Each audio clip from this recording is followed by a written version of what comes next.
दोस्तों, मैं प्रियंका शर्मा आप लोगों के लिए लेके आई हूँ लॉ ऑफ अट्रैक्शन से जुड़ी कुछ महत्वपूर्ण बातें। आशा करती हूँ इन्हें सुनने के बाद आपके जीवन में ज़रूर बदलाव आएगा। तो चलिए शुरू करते हैं। आज जिस टॉपिक पर हम बात करने वाले हैं वो है मेडिटेशन। लॉ ऑफ अट्रैक्शन में मेडिटेशन का बेहद महत्वपूर्ण हिस्सा है। मेडिटेशन के द्वारा हम अपने विचारों को शुद्ध करते हैं और स्टेबल करते हैं, जो हमारे गोल्स को अचीव करने में हमारी हेल्प करते हैं। ये एक प्रोसेस है जिसमें हम अपने मन को शांत और पॉजिटिव बनाते हैं, जिससे हमारे सारे सपने पूरे हो सकते हैं। ये हमारी सोचने की शक्ति को बहुत ही मजबूती देती है। इससे हमारी लाइफ में आनंद और सफलता का अनुभव होता है। मेडिटेशन का सबसे आसान तरीका है कि सबसे पहले आप एक शांत कोने में बैठें। ये कोना कोई भी हो सकता है, चाहे ये आपका पूजा स्थल हो सकता है, आपके कमरे का एक कॉर्नर हो सकता है। ये इसका अर्थ ये है कि आपको कोई डिस्टर्ब ना करे। जब आप मेडिटेशन करने बैठेंगे तो आप कमर सीधी रख के अपने पूरे शरीर को ढीला छोड़ देंगे और अपने ध्यान को अपनी सांसों पर केंद्रित करते हैं। जब हम अपने ध्यान को सांसों पर रखते हैं तब हम अपने विचारों का ध्यान में लाते हैं। ये समय होता है जब हम अपने अंतर्मन की आवाज़ सुनते हैं। यदि हमारा दिमाग भटक गया है या गुम हो गया है तो हम उसे धीरे धीरे वापस सांसों पर लाते हैं और ध्यान में रहते हैं। और एक सबसे आसान तरीका है डीप ब्रीथिंग करना। इससे हमारे दिमाग को ऑक्सीजन मिलती है। ये किसी भी वर्ग के लोग कर सकते हैं, बच्चे, बड़े, बूढ़े, हर प्रकार के लोग इसे इजीली कर पाते हैं।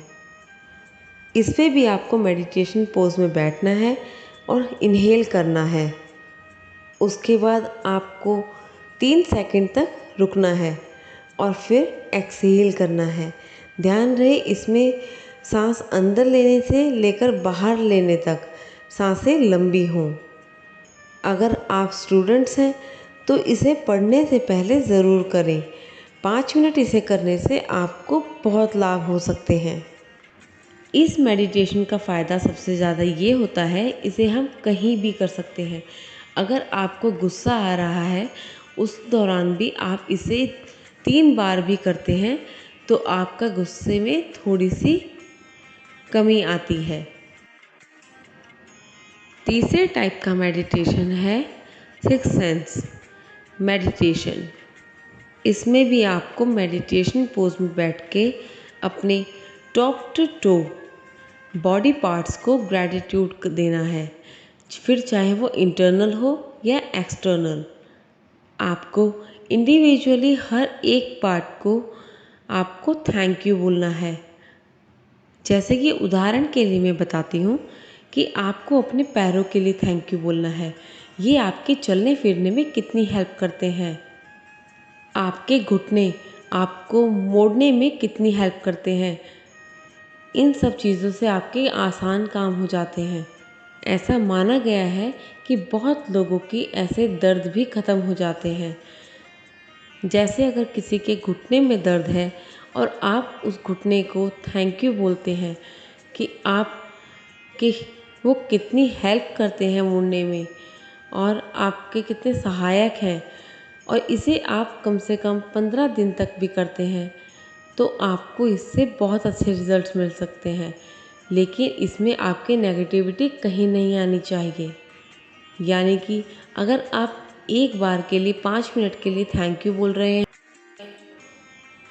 और बाकी के समय में आप इसे नेगेटिव एनर्जी दे रहे हैं, यानी कि अगर आप इसे बोलते हैं कि अरे मेरे घुटने में तो बहुत पेन हो रहा है, यानी कि आप अपने हर सेल को ये इंडिकेट कर रहे हैं कि आपके घुटने में दर्द है।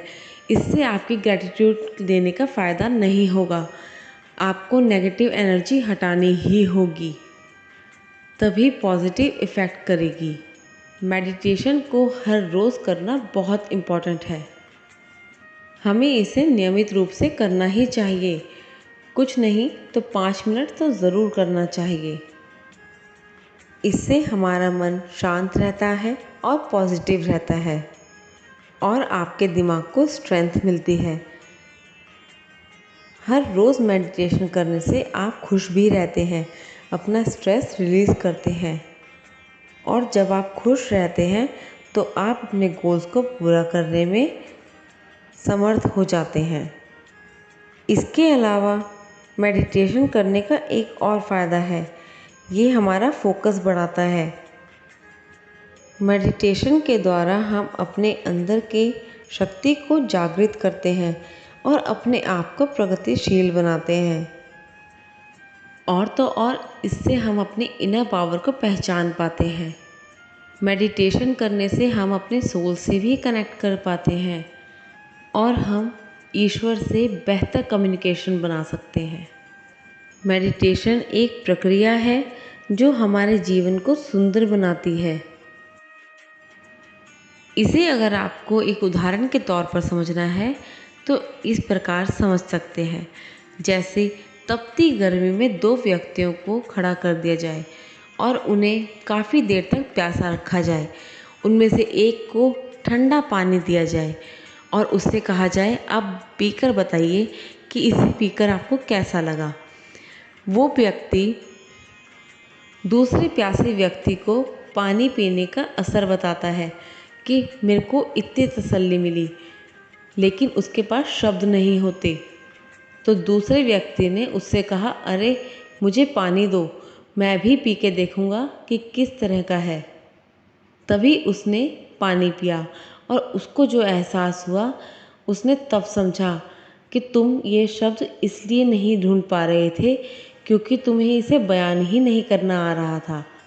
तो निष्कर्ष यही निकलता है कि पानी की ठंडक जिस प्रकार हमारे गले को तर कर देती है और इसे एक्सप्रेस नहीं कर पाते, इसी तरीके से मेडिटेशन जो करता है वो ही उसका अर्थ जानता है। मेडिटेशन के कितने फ़ायदे हैं ये तो कोई करके ही जान सकता है। हम तो सिर्फ शब्दों में शायद थोड़ा बहुत ही बता सकते हैं, लेकिन जो इसे करेगा वो ही इसके असली मोल को पहचानेगा। उम्मीद करती हूँ आपको ये वीडियो बहुत पसंद आई होगी। धन्यवाद।